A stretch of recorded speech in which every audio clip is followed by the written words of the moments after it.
And do it right here. Okay, thank you so much, Robin. Appreciate that. So recording started a little bit later, but we're talking about how to help your cells, give your cells some assistance in helping in really, because the thing is, there's fat that comes in our diet, and then there's fat in our body. And pretty much our cells don't care where the fat is coming from, but what we do want is our cells to be robust fat burners. And it doesn't matter if you have 18% body fat or 50% body fat, it doesn't matter. You still want to make sure that your cells are kind to burning fat, that they have an affinity toward burning fat. And so what we hear about a lot in like on Instagram and all those places is, oh, boost your metabolism, boost your metabolism. And that's just, it's actually ridiculous. You don't boost your metabolism. It's a very simplistic version of what's actually going on. And we can't really control it in the way that we think we can, like, oh, I'm going to eat this. I can't believe that people still do it. I literally was on Instagram the other day and I saw, I don't even remember what it was. I didn't even look at it, but it was like, eat this food to boost your metabolism. And I'm like, dude, that's ridiculous. It's too simplistic. But, you know, they're trying to sell whatever they're selling, which I suppose there's nothing wrong with that. But let's be honest about it. It's not that simple. So your metabolism is essentially, you know, energy production and energy use. So that is not just about burning fat. That's about all kinds of things, right? So it's a very complex system. It is always seeking equilibrium, or as the technical term is homeostasis, which you may have heard that word. Our bodies are in a constant endeavor to maintain homeostasis. And if that means that your cells are not burning a lot of fat, there's a reason for that. If you feel like, oh, you know, it used to be so easy for me to lose weight and now that doesn't happen anymore, there's a reason for that. It's not because you're a bad person. You know, like things are happening and your body is making decisions. It's choosing to do that for particular reasons. And figuring that out is not always easy, but that's what needs to happen. So what we want to do really, when we're talking about health and weight loss, what we really want to do is assist homeostasis, assist in keeping the body in equilibrium and balance. And that's what I really want to talk about today. Also, by the way, so many of us think that it's our age that causes a slowdown in metabolism, but that's not actually true until about age 65. Some research shows a little bit earlier, but nothing below 60. So if you're below, you know, if you're younger than 60, your age is not to blame. If you're older than 60, you can, you know, blame your age a little bit. But there are, you know, it's not this thing that happens when you're 35. So what's going on is that your body is busy dealing with a bunch of stuff. And sometimes burning fat becomes not a priority. So one of the most common causes of this is many of us, because we've gotten a lot of misinformation, and I was subject to it myself before I learned all this stuff, we have been taught to constantly be feeding our bodies, right? Eat breakfast, have a snack, eat lunch, have a snack. I mean, that's like very standard dogma. And what happens when you do that is you're telling your cells, why burn fat when there's other stuff coming in? Because the body wants homeostasis, and it always likes a good, nice, big savings account of energy, and AKA body fat. And that's what your body fat is. It's a huge store of potential energy. And your body likes that. It's like, as humans, we all want to have, you know, couple $1 million sitting in our savings account, right? But, we may not necessarily all have that, but it would be nice, right? So that's how our body kind of feels about fat. It's like, why not? The more, the merrier. But if you're, so your body's not going to try to burn fat if it's always being fed. Why would it go out of its way to do all that work to go to the fat tissue, break it down, send it through the blood, bring it up to the, your mitochondria? No, there's food. So if you want to lose body fat, eating all day is not the best approach. I've had people do it and it works, but it's usually only short term. It's not a long-term strategy.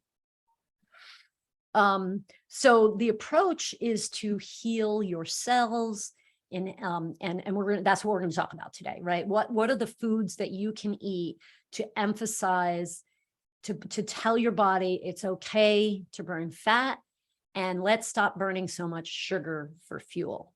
Because another big problem that people have is that they will often, eat more carbs than maybe we should, right? And then the body, that's a quick source of energy. So the body doesn't really prefer the fat when it has the sugar.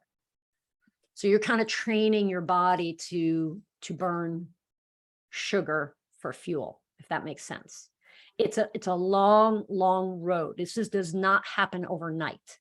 This is 10, 20 years of, not enough fat, not enough protein, too many carbs, not enough fat, not enough protein, too many carbs. And then eventually, your brain gets the message. It's very complex. I'm trying to make it simple, but the goal is to give your cells what they need. So I just want to pause for a moment and see if there are any questions or comments about what I've said so far.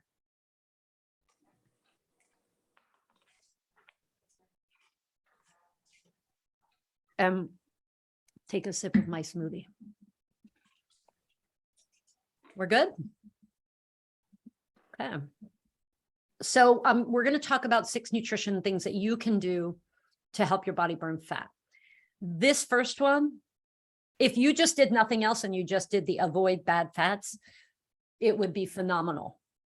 And we'll talk about this in a minute. The fats that you eat become the fats that are stored, partially the fat that's stored on your body. So if you're eating good fats, you got better fat on your belly, right? In your hips. If you're eating bad fats, then you have bad fat stored on your hips and your belly. Oh, shoot. I should have made somebody a co-host here. Hold on. I have to let someone in and I can't do that while I'm in that mode. Okay. So avoid bad fats, eat good fats. We're going to talk about all of these. Hydration. Those of you who've been on my calls a million times, I always talk about hydration. It's so important. Actually, maybe I should ask one of you who've been on this call a few times to do the presentation about water. We need plenty of protein and complex carbohydrates, and also finally polyphenols, polyphenol-rich foods. Those are plant nutrients. So we're going to talk about all of these, some in more detail than others, because, some of it just is maybe more new to a lot of you. So the first thing we're going to do is talk about bad fats and oils. The obvious is fried food. I don't think that any of you need for me to tell you that fried food is bad. It's pretty much bad. Like there's no, unfortunately, it's not like red wine where we can find a couple of, health benefits. Fried food may taste good, but it's terrible is a terrible type of fat in what we're getting in pretty much any restaurant you go to. It used to be probably about ever since probably 60, 70 years ago, it used to be that they would fry food in lard. And pretty much nobody does that anymore. And it's a little like, hipster-esque these days. You can go to like a foodie place and they may fry in lard, but for the most part, they're frying it in vegetable oil. And vegetable oil was never meant to be heated to 450 degrees or whatever they do. Hydrogenated fats, excess trans fats. I think those first three are pretty straightforward, right? Vegetable oils. This is where it gets perhaps a little controversial. Vegetable oils is a generic term. For example, soybean oil, technically not a vegetable, but people refer to that as a vegetable oil. Cottonseed oil comes from a seed, not a vegetable, but okay. But there are that category of foods that we kind of lump together, calling them vegetable oils. So we have cottonseed, soybean, canola, safflower, sunflower, grapeseed. There may be one or two others. So vegetable oils, let's just put it this way to make it really relevant for you. There are there's probably at least three things that fats do in your body. One, they make energy. Awesome, right? That's great. Two, they are building blocks for other things, right? Like structural things. And three, they have a kind of like almost like a hormonal effect. So you probably all have heard that fish oil reduces inflammation in the body, right? So that's an activity that an oil can have. It's not for making energy. It's not for building your cell membranes. It's actually modulating other components and like helping you deal with inflammation. That's awesome, right? Vegetable oil is not a good source of energy in your cells. So think about it, right? Like you're eating fat or you have fat on your body. We want to get rid of it, right? To a certain extent, we all kind of want to get rid of that body fat. Sorry, letting someone in. How do we get rid of it? We burn it for fuel, right? It goes into the cell and it makes ATP, which is energy. So if you're eating a lot of vegetable oils, you're eating a lot of fat that is not going to give you energy. Did everybody get that? Oops, There's sorry. a little bit of an echo. Hold on. It went away. I'm just going to go to screen share for a second. I really want you all to get this. Okay. So vegetable oils are not good sources of fuel for energy. Does that make sense? So a vegetable oil can be good at other things, right? Like your brain a lot of the structure of your brain is fat. And if you have good fats, it's good for your brain.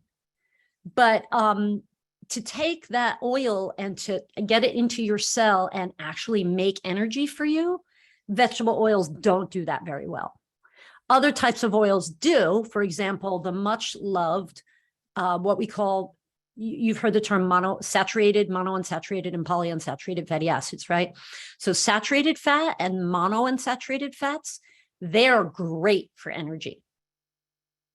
So now think about this. If your body fat, because you've eaten a lot of vegetable oils, if your body fat is made up of a lot of that type of polyunsaturated fatty acid, it's going to be hard for you to lose body fat, because your cells don't really want it for energy. They'll take it if they have to, but they don't really want it. This is like pretty intense, right? I don't know, maybe I'm getting overly excited about this because I'm a nutritionist, but I think it's something that no one's really talking about, because I would bet, and I can do it too, I'll go into my kitchen, I'll pick one processed food, I can guarantee you it has vegetable oils in it. So almost every single processed food that you're eating has vegetable oils. What about avocado and olive? Yes, those are the good fats. Okay. So when I say vegetable oil, I want you to think, I actually should have listed it out and I can send it out in the email, but canola, soybean, cottonseed. What else am I forgetting? Emily, if you have any, let me know. Safflower and sunflower and cottonseed, those are actually seed oils, but they're kind of all lumped into the category of vegetable oils. So you may if you go to ShopRite and you buy potato chips or a granola bar or bread, if you look at the ingredients and it's not like an organic product, it's going to have hydrogenated, partially hydrogenated fats. Not so good for you, right? Jill, I have a Mhm. question. I think I saw in the Health Foods just yesterday, one of the snacks had canola oil. I think it was an organic Yeah. product, like I like to keep in the house in case the grandchildren come. And I'm almost sure it had canola oil. I put it back, but I was like, now that you're talking about it, it's like Yeah. on one hand it says organic, on one hand it has the canola oil in it. Right, right. And that's the thing that you'll see though. If you go to ShopRite, you're going to see partially hydrogenated cottonseed oil. But if you go to Whole Foods or A Matter of Health, you're going to see canola oil, high oleic sunflower oil or safflower oil. These all sound familiar, right? They're all crap. Sorry. They're all not. So I don't want to get too into, I mean, I would love to, but I don't want to lose everybody. Polyunsaturated fatty acids, they're very sensitive. They're not robust. They're quite weak, and they're easily turned into kind of a lot of mutated forms. Like heat does that, light does that, time does that. So those oils that they're putting in your bread and your potato chips and stuff, they're not meant to be heated. So they're really quite bad for us, but they're also not great energy sources. So you're kind of getting a double whammy. And the most kind of shocking way to present all of these oils and fats, trans fats, hydrogenated fats, vegetable oils, they kind of act like plastic. They often will get stuck in the cell membrane and actually block the flow of oxygen in and out of the cell membranes. So if you did nothing else for your health for the rest of your life, but you just avoided all of those oils and fats, it would be a huge improvement. Like that's how bad they are. And this is not something you hear out like the general, if you go to like Harvard website or WebMD or stuff, they're always talking about vegetable oils and canola oil and stuff. I'm like, no, that is not, they're not presenting the full story. Let's put it that way. So yeah, if you want your cells to burn more fat, you got to have the good fat coming in. And that is what I'm going to go into now. And I'll just cover a couple of more of the bad fats, which is, sorry, every time I have to do these little things. Anything that's highly processed, any kind of oil or fat that's highly processed, and factory farmed meat, eggs, and dairy are also not the best sources of fat for you. Better than vegetable oil, but just not, made up in the right, an ideal composition for the body. So good fats, natural oils and fats. So what do I mean by that? Like, I feel like if you just remember processed is bad, natural is good, it'll help you because there's a lot of names being thrown out here. Natural oils and fats. Think about it. Like, there's a picture here. They're not like if you eat an avocado, it hasn't been processed hardly at all. Maybe you mashed it, right? If you eat a piece of salmon or sardines, the fats are pretty much in the food, right? So it's not highly processed, it's natural. Now, there are certain oils that are more natural than vegetable oils because of the way they are made. So butter and ghee, pretty whole food, right? As long as you're not getting like the seriously factory farmed, butter and stuff like that. But we have avocados, we have coconuts, and we have, sorry, I can't see it because there's things in my way, but coconut, avocado, olive, and palm. Those are fruits that have a lot of oil. I actually was looking at a picture of palm. It's kind of a pretty fruit, but they're pretty, if you eat the fruit, it's totally natural. Olive oil has been around for thousands of years. Did you know that? At least 2,000 years, there's evidence of olive oil. Yes, is it processed? Yes, it's processed to a certain extent, but I think that something's been around for 2,000 years, pretty natural at this point, right? So part of this is looking at, if you're buying the oil, looking at how it was produced. So you can see on extra virgin olive oil, first cold pressed, that's the least processed olive oil you can buy, or you could just eat olives, right? So it's also about how it's made. Nuts, almond, macadamia nut, those are great, right? I mean, any nut you eat. It could be pistachios, it could be pecans. I love pecans, walnuts. They're all pretty fatty food. Nuts are fatty fruits, fatty foods. So you're going to get fat from that, which is good fat. But the oils, again, like almond, macadamia nut, avocado oil, olive oil, palm oil, you want to look at how it was produced. Does that make sense? More good fats here. There are lots of good fats. Seeds, chia seeds, hemp seeds, flax seeds, sesame seeds, all wonderful sources of fats. Now, when you get into seed oils, like I said, be careful because high oleic sunflower oil or safflower oil, that's an industrial product. It doesn't exist in nature. They create it like that. They manipulate it. And you have to be careful for seed oils because, like I said, they're very sensitive to heat. So if you there's nothing inherently wrong with flax seeds or chia seeds, but if the flax seed or chia seed has been heat treated, the oil has been heat treated, now it's not so good for you. Does that make sense? I feel like I'm throwing a lot of information out here. So you want to do, again, with the meat, grass-fed meat and dairy, pasture-raised eggs, wild-caught fish and seafood. That's all natural, right?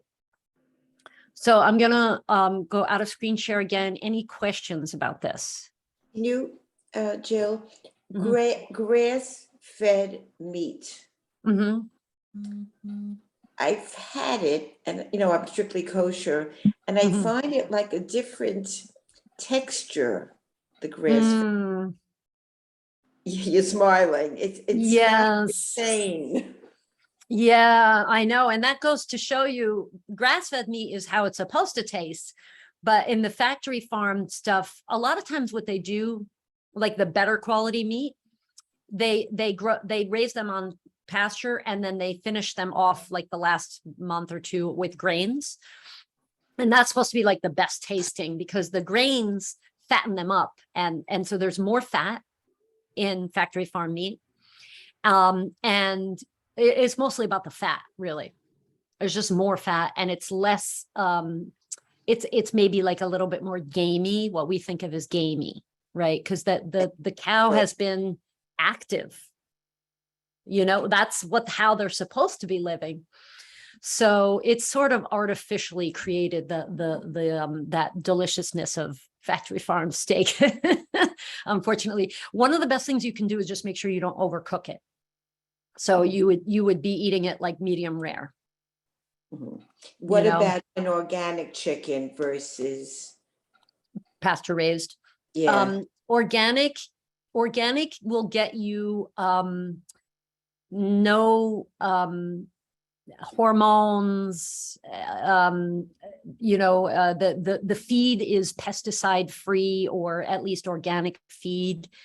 It will, they're not allowed to use antibiotics. So it's definitely a step up from your typical factory farmed food. The difference is for eggs, For poultry, when the chickens or the poultry is allowed to live out on the pasture, the the fatty acid makeup of that meat is different. It's a better profile if they've eaten grass and bugs and stuff like that. It actually has more omega-3.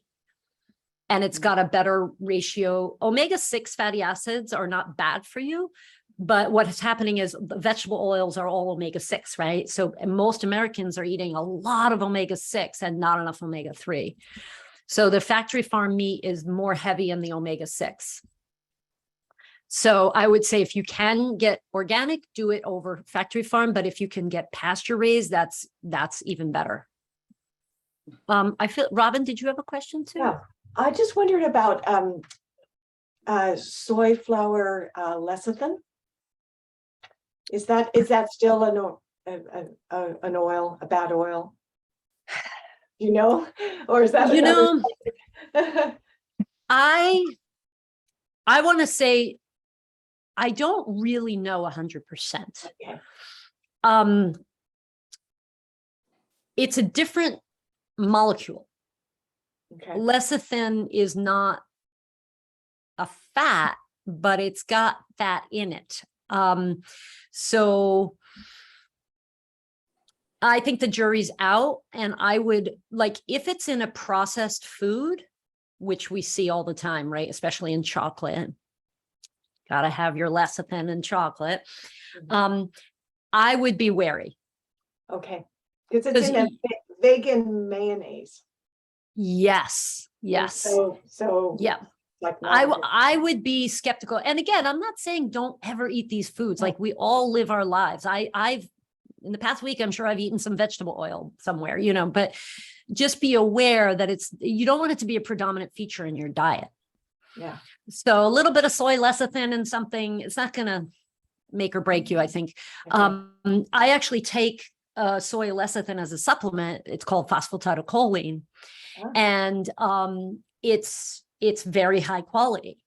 But when they're putting it in processed foods, it's just for texture. And they're using the cheapest stuff they can possibly get, Yeah. That's what it comes down to. All these oils are cheap. Yeah. And it's helpful to have the 3 C's and the 3 S's, the canola, the cottonseed, and the Corn. Yes. Yes. And safflower and sunflower and soy. Yeah. Oh, yes. I never thought of it that way. Yes. Thank you, Robin. Everybody, the 3 C's and the 3 S's to be avoided. Cool. Thank you. Thanks. Yeah. No, thank you. What are those C's and S's again? So the S is soy, sunflower, safflower. And then the C is canola, corn, and cottonseed. So I would avoid those. Yes. Yeah. Okay. In processed foods.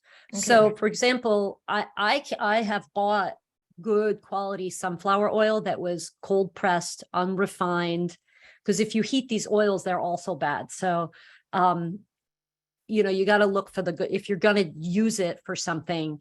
But the only reason that you would ever use a seed oil is you would have to eat it raw. Like you should never take flaxseed oil and heat it ever, or sunflower or safflower, any of those seed oils. So you really probably would never buy it for your home, But what's happened historically in America is that butter and lard were replaced with like Crisco and corn, those big jugs of corn oil, vegetable oil, and people were told, oh, use this for cooking. And so there are still many, many people to this day who are cooking with corn oil. Probably not a lot of people on this call, because I think we're all a little bit more, savvy. And canola oil has been sold as a health food, but canola oil is predominantly omega-3 fatty acid and therefore should never be heated if you're going to eat it.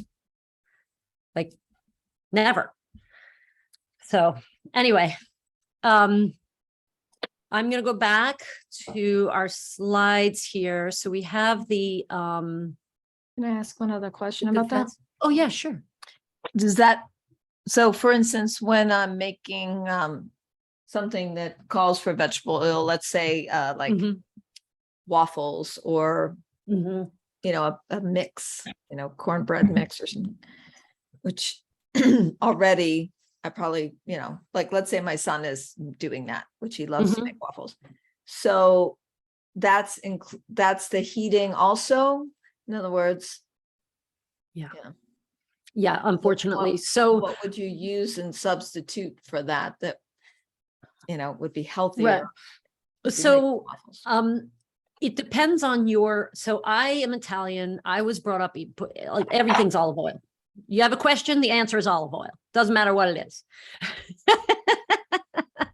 So I have baked many times with olive oil. Now, some people may be purists and go, oh no, that's not going to taste right. So ghee is actually a wonderful, it doesn't have a taste. You know, like if you're looking to use an oil that doesn't have like a strong taste like olive oil, you can use ghee. I personally think butter is the best. It tastes delicious, but you could also, I believe palm oil is like also one of those sort of neutral tasting oils. And that's not a C or a S, so it's okay. No. Yeah, so palm oil comes from either the fruit or the seed. So you might see palm kernel oil or palm seed oil. There's two of them. But either way, it's predominantly actually a saturated fat. And saturated fats are very stable. You could beat them up and nothing happens. You could look at them wrong. You could let them sit out for a year. Nothing happens to saturated fat because it's so stable. Vegetable oils are polyunsaturated fatty acids, and you look at them wrong and they're messed up. They're going rancid. So that's why a palm oil, you may see palm oil in some more health food stuff too. Mary Ellen, did you have a question? No, I just had a statement. I was just thinking way back a long time ago, I decided I had time on my hands and I took a cake decorating class. Okay, this is a long time ago. And to my horror, it's lasting horror, I watched the baker put Crisco in the frosting because it lasted so long and it was the right color to keep it white. You know, it's just like I just wanted to emphasize what you said, Jill, how it lasts forever. It was just horrifying to understand. Yeah. And that's what they've done is Crisco is actually originally made from vegetable oils, but they've chemically altered it to act like a saturated fat. And somehow that got through our FDA approval system. Saturated fats are bad, but vegetable oil that's been refined and degummed and bleached and deodorized and then taken and made into this Frankenstein molecule called a trans fat is okay. Like it doesn't make any sense. Sorry. I'm a little overexcited about this. So it acts like a saturated fat, but it's not. Amy? Jill, I have a question too about this. So I hardly ever bake, but when for baking challah, I mean, should I try coconut oil? It can't be butter. Has to be something non-dairy. Non-dairy, right. So I've been using canola oil, and now isn't ghee dairy also? Right, ghee. So ghee and dairy you would stay away from, but You could use olive oil. I use olive oil. Use olive oil. Okay. I mean, Miriam eats kosher too. Yeah. And then for the once in a blue moon that I'm having company and I want to make for the holiday, I want to make honey cake or maybe an apple cake or brownies or something. And if I'm not going to use canola oil, should I try coconut with that? Or do you think olive oil will just be masked by all the other flavors? I think it depends. I've always used olive, but you're right. Coconut oil is a very good alternative, and coconut oil is much more saturated. Olive oil is monounsaturated, so it's a little bit more sensitive to heat. So for baking, one could make the argument that coconut oil would be better Okay. than olive oil, but I think it comes down to the taste. There are two types of coconut oils you can buy. You can buy refined and unrefined. Okay. And the refined has less of a strong coconut taste. But Okay. it's still, even though the word refined sounds really bad, when it comes to coconut oil, it's actually okay. It's okay. Okay. Yeah, Refined yeah. coconut oil. I could try. Mhm. Okay. Yeah, and that the has other- less of a strong taste, because you may not like the coconut taste in an apple cake. I don't know. I mean, Right. Yeah, I probably wouldn't. But the other question I have is that, so my husband, though he's not overweight and he eats really pretty healthy, has a hereditary cholesterol issue. mhm, mhm. So I thought, and I could be totally off on this, but so I would avoid using butter for him for that reason. And is coconut high cholesterol also? Like what are Well- my alternatives? Yeah, so coconut and butter, they're high in saturated fat, which can be converted to cholesterol. Uh-huh. So, and especially people who have this familial hypercholesterolemia, the genetic predisposition to high cholesterol. It's very, very rare. It's very rare. Like, I bet you almost at least half the people on this call have been told, oh, your cholesterol's too high. It's like 200 or 220 or 240 or something. If you have familial hypercholesterolemia, your cholesterol is going to go up to 500, 600, 700. So you would know. Eventually you would find out, That. Yeah. Well, if you manage it, then it won't be as bad, right? Like for those people, they should limit cholesterol and saturated fat. But for everybody else, I mean, I'm not saying going out and eat a stick of butter, Right. but be moderate about saturated fat, especially if you're trying to lose weight. But if you're trying to lose weight, the monounsaturated is your sweet spot, because that is the type of fatty acid that is most well burnt, if that makes sense. It creates the most energy. It's the most energy producing oil is monounsaturated or fat. So for your husband, I'd say, limit the butter, limit the coconut oil.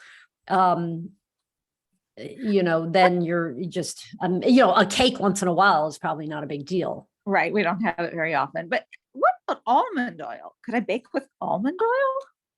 You can bake with any monounsaturated fat. So olive oil, macadamia, almond, avocado, palm has about 40%. Wouldn't some of those choices be better for my husband, like the nut oils or the avocado oil? From the perspective of your husband's particular situation, I would favor like an olive oil or a macadamia nut oil. Macadamia nut oil is for higher heat is better than olive oil. So it's macadamia and then olive and then almond and avocado are around the same. Okay. But this is great. I mean, this is, we're talking about cooking with oils and fats, right? This is like a big deal that is not discussed a lot. So thank you for bringing up these questions. I think I was a little overzealous in my planning of what I wanted to talk about today. But I think it's important. Like this is more important than a lot of other stuff we could be talking about. So so you can use monounsaturated fatty acids such as almond, avocado, olive, macadamia for cooking and baking. And you can also use saturated fats, which is like butter, lard. Lard, a lot of people don't know this, but bacon fat is 55% monounsaturated. The other 45 is pretty much saturated. A lot of people don't know that. They think bacon fat is the worst thing in the world, but it's monounsaturated.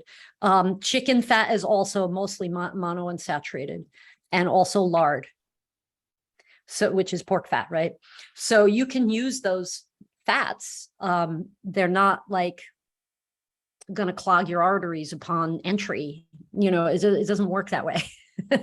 But I'm not telling you to go off and eat tons and tons and tons of saturated fat. I'm saying be moderate about all of it, but just know that the quality is important. Very, very important. And your body will burn the best energy from monounsaturated. Thank you.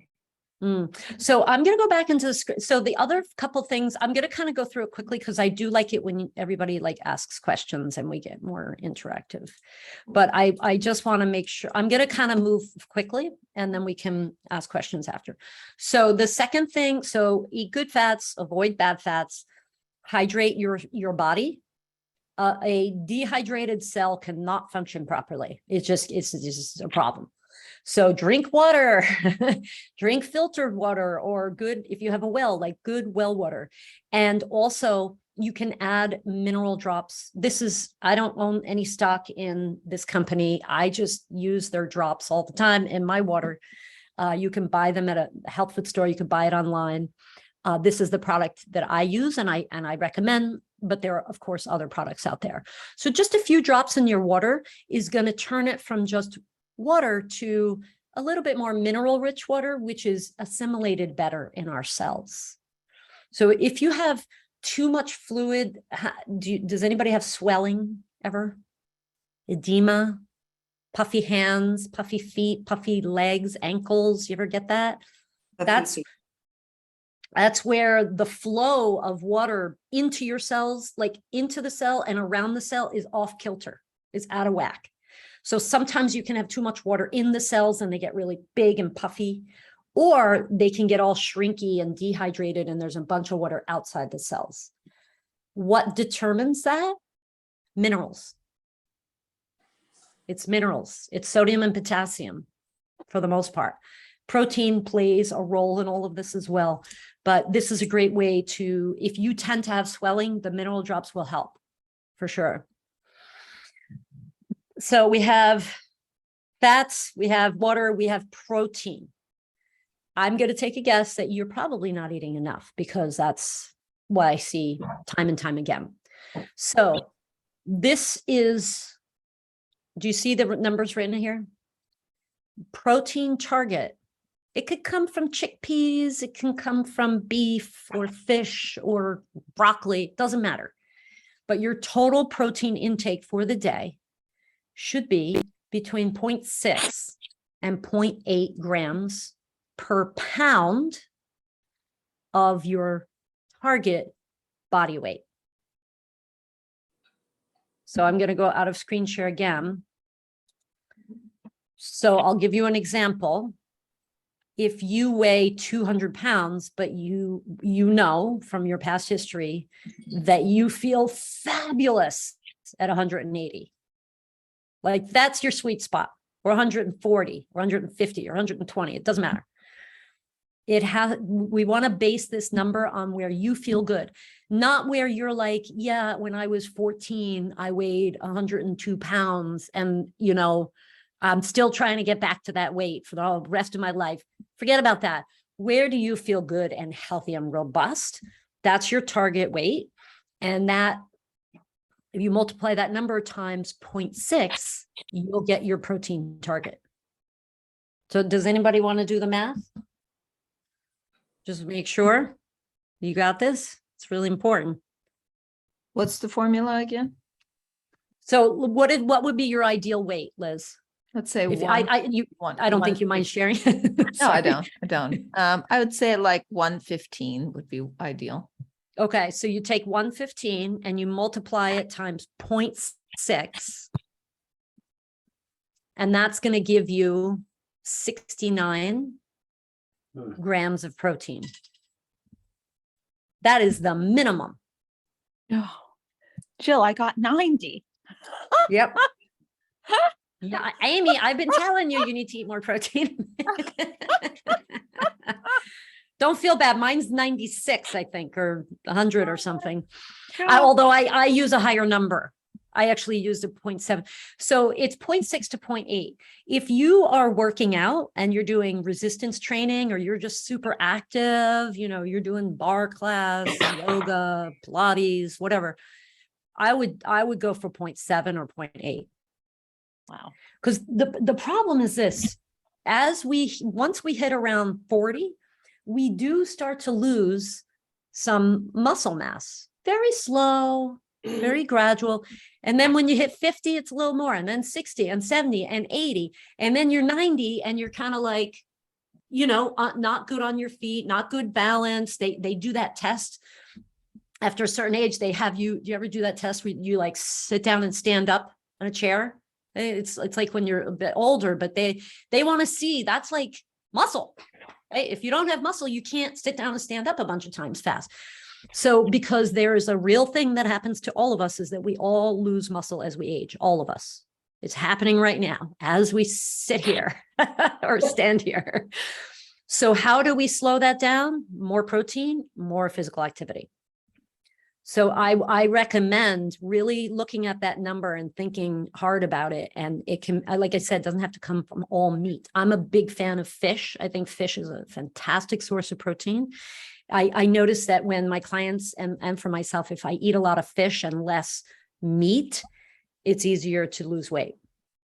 So, you know, eat clean fish, sardines, salmon, clams, oysters, squid, octopus, sole, halibut. I was just in North Carolina and we ate the fish was just, it was remarkable. We ate shrimp like almost every day. It was so good. Can you speak about what vegetables have really high levels of protein? Or Good, okay, just good sources.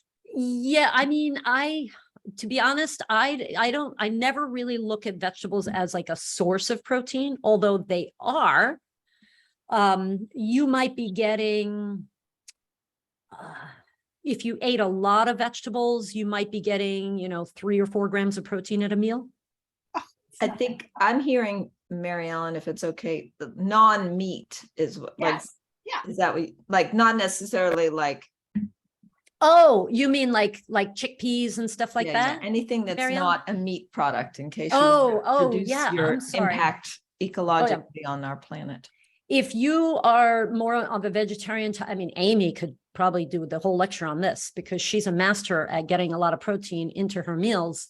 Because she eats kosher, she tries to make them vegetarian, right, Amy? Speaking for Amy here. Mostly. So, yeah, I could do more fish though. Yeah. I'm trying to figure out how to get to the numbers you just mentioned. I think it's Yeah. got to be more fish. Yeah. It's kind of magical because when you eat more protein, your body is much more satisfied. There is a little, and Mary Ellen, you were on the talk yesterday, right? Yeah, I love your background, and it really stood out to me when we were, yeah, it looks so nice. But there's a, you know, in our hypothalamus in our brain, there's a little protein sensing mechanism. It's scanning and it wants to make sure you get enough protein. So if you eat enough protein, your brain is going to feel satisfied and you're going to have less of an appetite. So legumes are the, you know, non-animal based source of protein. They are the creme de la creme. You're going to get the most protein from eating beans, legume, you know, peas, chickpeas, green peas, those kind of things. You know, nuts and seeds are great too. How about, I don't know if I'm on mute. How about snap peas? Yeah. Edamame. Well, I edamame. Too many of each. So edamame definitely are going to be like they're basically soybeans. Soybeans have the most protein out of any like a bean or legume. Yeah. And then snap peas less, or like green beans, you know, those kind of things, they have less protein, but they have more than like broccoli or lettuce or something like that. I maybe a little bit more.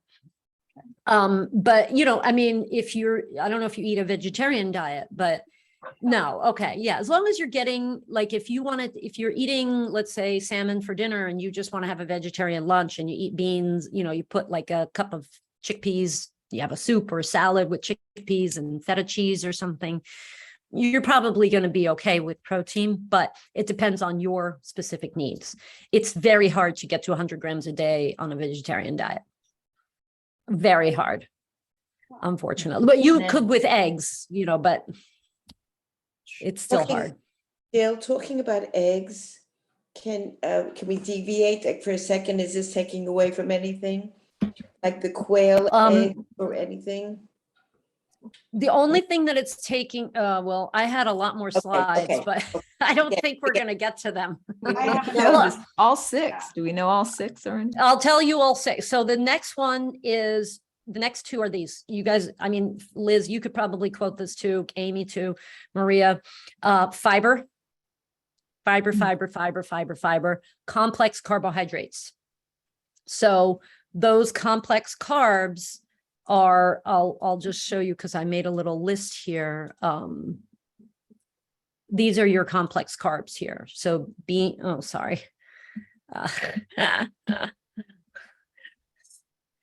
so beans, peas, lentils. I got to move this thing out of the way.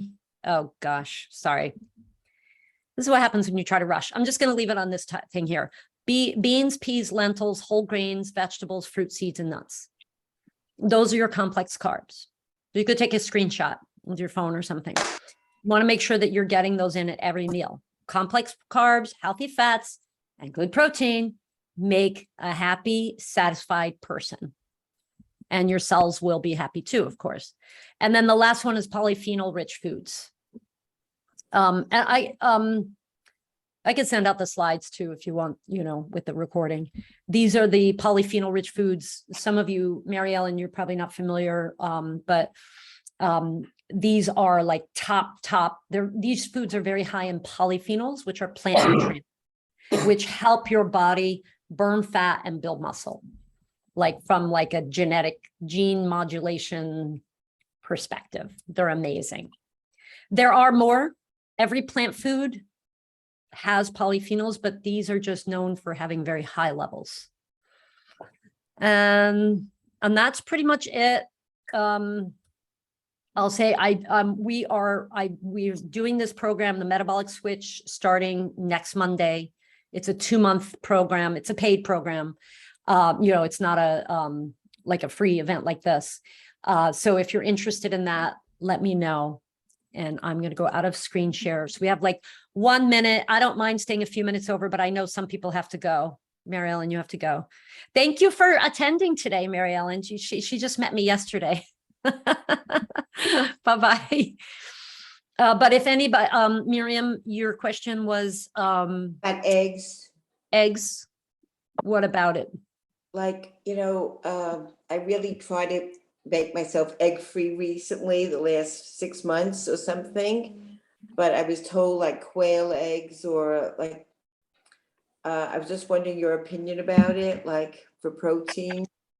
I mean, the only reason I would only go egg-free if you had a specific reason for it. Mhm. Like, and they don't provide a lot of protein. Like 3 eggs is probably like 18 grams of protein. Mm. Like regular chicken eggs. Quail eggs are smaller and they have less, but Okay. eggs are great. I think eggs are like practically like nature's perfect food. There's no fiber, but there's protein and fat. And it's, whole food. You scramble it up, eat it. Any other questions? Sorry that we didn't have time to get through everything. I guess I was a little bit ambitious with all the stuff I wanted to present today. You can always do another session with the rest of it because it was awesome. I really Yeah. appreciate Oh, your- thank you, We would Robin. all Thank come. you. Yeah. I've talked about the polyphenols many times too before. Yeah. So, I figured I could kind of go through those fast. That's okay, Maria. Nice to see you. I will send the slides with the recording so you can have that list. And any other final questions? It was very good, Jill. Very, Thank very you, Miriam. informative. I have my Thank notes here. you. Awesome. Awesome. I'm glad. All right. I'll see you all next month, hopefully. Okay. Great. Bye-bye. So, bye.